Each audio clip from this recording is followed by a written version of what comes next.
I cared for my wheelchair-bound husband day and night for 9 years, only to return home early from work one day and see him standing on his feet. Much to my shock, more surprises were on their way. Before we continue, please take some time to subscribe to Dailydose, like and share this video with your friends. It might brighten their day and inspire them to do good. Also keep watching because an important lesson awaits at the end of the video. My marriage was like a dream come true. When Christian and I exchanged our wedding vows and rings, we were excited to start a beautiful chapter together. We lived the best days of our lives, and a year later, our daughter, Hope, was born. I could not have asked for a life better than this. How happy we were together and how all my friends envied me. Jill, you've got the best life partner on earth. They often pulled my legs during kiddie parties. Everything was perfect, smooth, name it, and I was living it. My life was becoming better and more beautiful each day. I didn't realize how 12 years passed with Christian, Hope, and me laughing at silly jokes, throwing BB keys in our backyard, and taking turns cooking. Wow, I was so happy. And before I could find new reasons to smile, one phone call from the hospital just 2 days after Christian's 37th birthday turned our lives from heaven into hell. What? And no, I think you're mistaken. My husband must be on the flight to Miami now.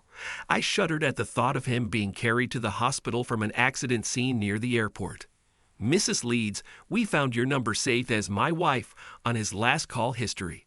Your husband has met with an accident. Please come to the hospital. I collapsed on the couch, unable to believe what was true and what was not.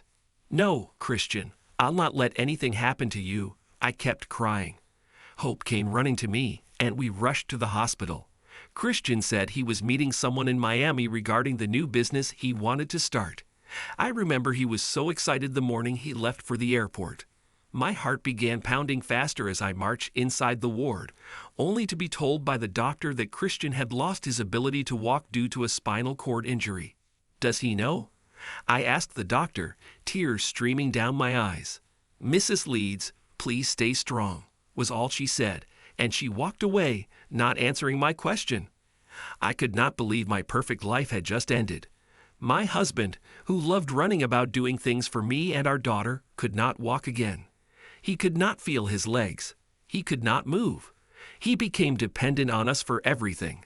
And I know how heavy his heart would have felt every time he asked me to help him with even the basic things like washing up and using the restroom. Oh, Christian, I can't bear to see you struggle like this. My heart screamed in pain. A few days later, Christian was discharged from the hospital, and we went home. I could not muster the courage to drive, but I did it, checking on my husband in the mirror. He looked lost and in pain, and I knew he hated his wheelchair. It was a solid reminder of his disability, but he may not get a chance to get rid of it, I worried. My life changed from the day he came back home. I decided to go back to work. I used to be a clerk in a private company, and I had quit my job after marriage. But now, I needed a stable source of income to keep our household running smoothly. I didn't want Christian to feel he was a burden. He wasn't. Not at all. He was and will always be the man of our lives. I kept looking for a suitable job for weeks. I knew Christian was upset, but did not want to strain him. I then found a job in an export company and started earning money to care for my daughter and husband. I was the only breadwinner of the house. There were no more kiddie parties or fun hangouts with my friends. No more shopping and movie nights. No more vacations and no more soccer. I even hid the ball as I didn't want anything to remind Christian of his disability. I'd only wanted him to feel normal and accept himself. Gradually, I got held up with work, too much of it, but it calmed my heart that I was able to remain my husband's primal support. Another 5 years passed. I started looking older for my age. Work had gotten the better of me. One day, I saw Christian waiting for me at the doorstep in his wheelchair. I saw him waving, and suddenly, the gesturing stopped. He retreated into the house after seeing my boss help me carry heavy grocery packages from his car trunk into the house.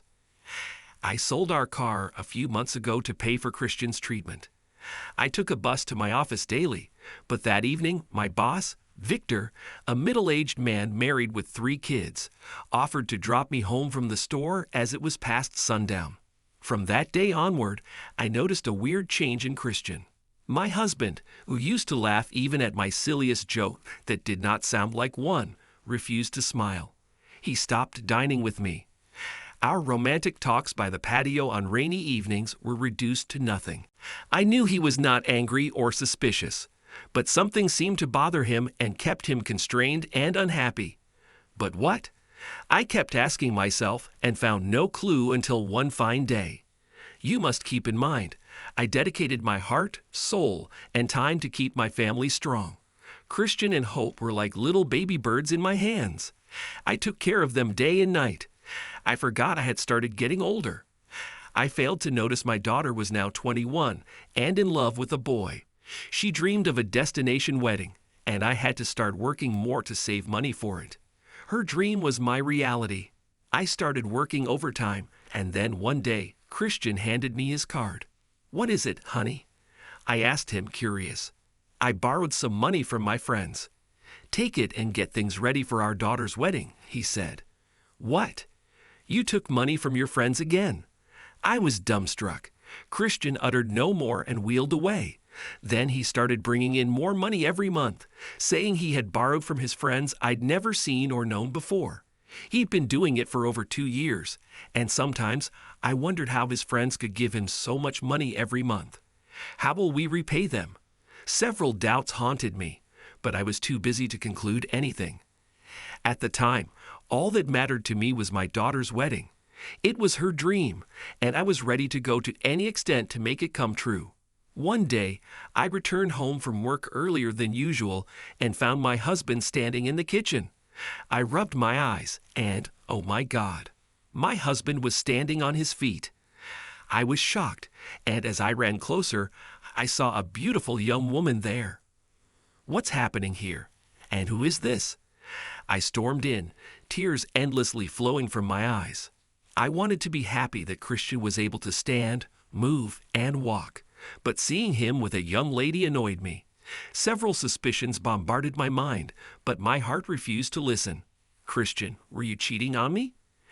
I cried to him without knowing the truth he had been keeping from me. "Honey, welcome home. Look, I'm standing. Isn't that amazing? Aren't you happy now?" Christian limped to me as if nothing had happened, as though he was clean. I was hurt, but was I the kind of wife who looked for lipstick stains and sniffed for a new perfume scent on him? No, I was not so cruel or paranoid. "But why did you cheat on me?" I asked him, only to learn that the woman, Esther, was a rehabilitation nurse. "She what?" I was stunned. "Honey, calm down. She's just my nurse, and she's our daughter's age. Esther is no different from Hope." I still needed clarification. I had no clue what was going on. That's when Christian confessed something he'd been doing behind my back all these years. "I was crushed when I saw you were taking help from your boss," he began. "I started sending applications to remote jobs and landed a great position to work from home. I didn't borrow any money from my friends. I worked for it, but I didn't want you to know." Now I realized why Christian was always occupied with his laptop all the time. Whenever I asked him, he said he was playing games, but he had worked hard to prove he was not a burden on our shoulders, that he was disabled but not incapable. "That's when I made a promise to myself," he continued. "I wanted to lead our daughter down the aisle on my feet. I secretly worked out with my nurse every afternoon until the evening before you guys returned home from work. I wanted to surprise you both at Hope's wedding." Endless tears flowed down my eyes as I threw myself in Christian's arms and kissed him all over his face. Esther blushed and left, respecting our private space. Christian and I hugged for a long time, and he asked me to promise not to disclose anything to our daughter. We waited until her wedding, and the big day finally arrived. Poor Hope had no idea about the sweet, tear-jerking surprise Christian had devised for her that day. Finally, at our daughter's wedding, the guests flocked to the church as the priest began the wedding mass. Peter, my daughter's fiancé, and the rest eagerly waited for her to appear in that dream fairy tale wedding gown. "Mom, I'll take Dad from here," she painfully said. hiding her tears as she walked behind Christian's wheelchair and started pushing it. Then suddenly, Sweetie stopped for a second. Christian chimed in. I knew this would be an explosion of emotions and tears for both daughter and dad. I just took a corner and kept the tissues ready. As Hope looked puzzled and the guests turned around, Christian rose from the wheelchair and tucked Hope's arm under his. Shall we walk, darling? He said as Hope gaped in awe. She could not fathom the biggest surprise of her life. Daddy? Oh my God! Daddy, you are on your feet. Daddy! Hope cried out so loud that everybody was moved to tears. How could I hold my tears back? I cried in the corner until Christian called out to me and hugged us. The priest resumed the Mass, and Christian led our daughter down the aisle.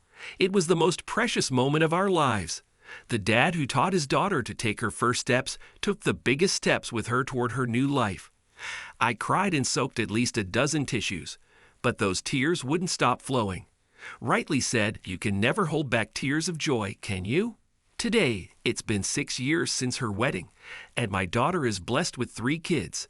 Christian and I are grandparents. What more could we ask for? Happiness sprung back into our lives at a time when I thought everything was over. Miracles do exist, and I can witness mine every day. My husband, Christian, is the biggest miracle of my life.